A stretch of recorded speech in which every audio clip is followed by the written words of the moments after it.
नमस्कार दोस्तों, आज हम बात करेंगे एमबीबीएस कोर्स करने के बाद में मंथली जो सैलरी है वो क्या रहती है। ये स्टेट टू स्टेट वेरी करती है और जस्ट आपने कोर्स किया ही है एमबीबीएस वाला, तो आपके पास 3 ऑप्शन होते हैं आपके पास में। अभी जस्ट आपने किया ही है एमबीबीएस कोर्स, आपके पास 3 ऑप्शन है। फर्स्ट है गवर्नमेंट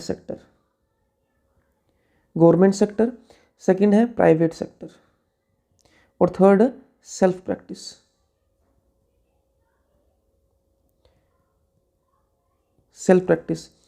तो जो फर्स्ट ऑप्शन है अपना गवर्नमेंट सेक्टर, उसके अंदर जो गवर्नमेंट अपन कोई हॉस्पिटल ज्वाइन कर रहे हैं, गवर्नमेंट हॉस्पिटल ज्वाइन कर रहे हैं, तो आपके पास क्या सैलरी होगी। गवर्नमेंट हॉस्पिटल ज्वाइन करने पे जो सैलरी ऑन एन एवरेज जो रहती है वो 60 to 65 के आसपास पर मंथ आपको रहेगी।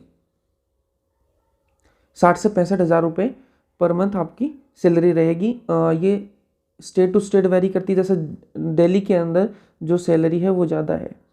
दिल्ली की बात करें तो दिल्ली के अंदर ये जो सैलरी है वो रहेगी 90 to 1.2 लाख, 90,000 से 1,20,000 के बीच के अंदर वेरी करती है।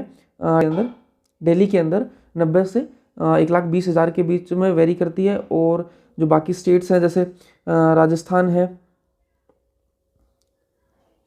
है, यूपी है, बिहार है, इनके अंदर 60 से 65 हज़ार के बीच में पर मंथ सैलरी होती है। ठीक है, फिर बात करते हैं अपन प्राइवेट सेक्टर की। प्राइवेट सेक्टर के अंदर जो सैलरी है वो डिपेंड करती है आप कौन से स्टेट के अंदर हो। अगर आप इन स्टेट के अंदर प्रैक्टिस कर रहे हो, जैसे राजस्थान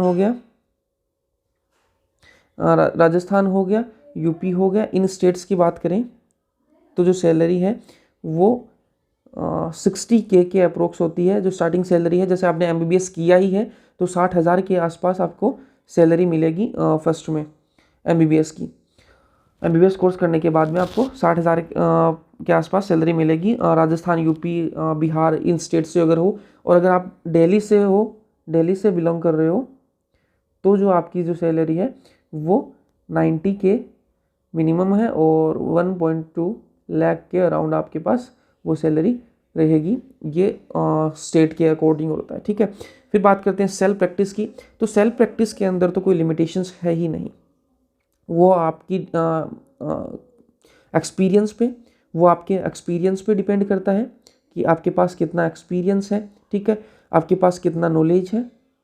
ठीक है, आपकी प्रैक्टिस कैसी चल रही है उस चीज़ पे डिपेंड करता है। तो इसकी जो अर्निंग है उसकी कोई बाउंडेशन नहीं है, आप कितना भी अर्न कर सकते हो। आपकी जो लोकेलिटी है वो कैसी है, आपका एक्सपीरियंस कितना है। ठीक है, वो सारे फैक्टर्स इसके अंदर आते हैं। तो जो मेन जो स्पेसिफिक जो अपन सैलरी बोल सकते हैं वो गवर्नमेंट और प्राइवेट सेक्टर के अंदर बोल सकते हैं। गवर्नमेंट सेक्टर की अपन देखें तो एवरेज जो अपन ऑलमोस्ट जो स्टेट्स के अंदर आपको मिलेगी वो 60 से 65 हज़ार रुपये के बीच में मिलेगी और पर मंथ।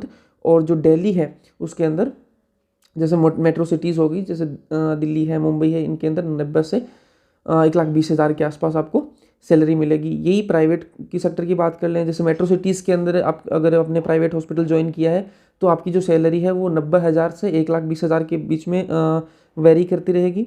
और जो अगर आपने प्राइवेट सेक्टर टाउन में ज्वाइन किया है, किसी टाउन में ज्वाइन कर रखा है, तो आपकी 60,000 65,000 के आसपास आपकी सैलरी रहेगी प्राइवेट सेक्टर के अंदर। तो ये हमने बात की एमबीबीएस कोर्स करने के बाद में क्या सैलरी रहती है। नेक्स्ट वीडियो में बात करेंगे सैलरी आफ्टर बीएमएस कोर्स। तो अभी चैनल को कर लीजिए subscribe. Thank you so much.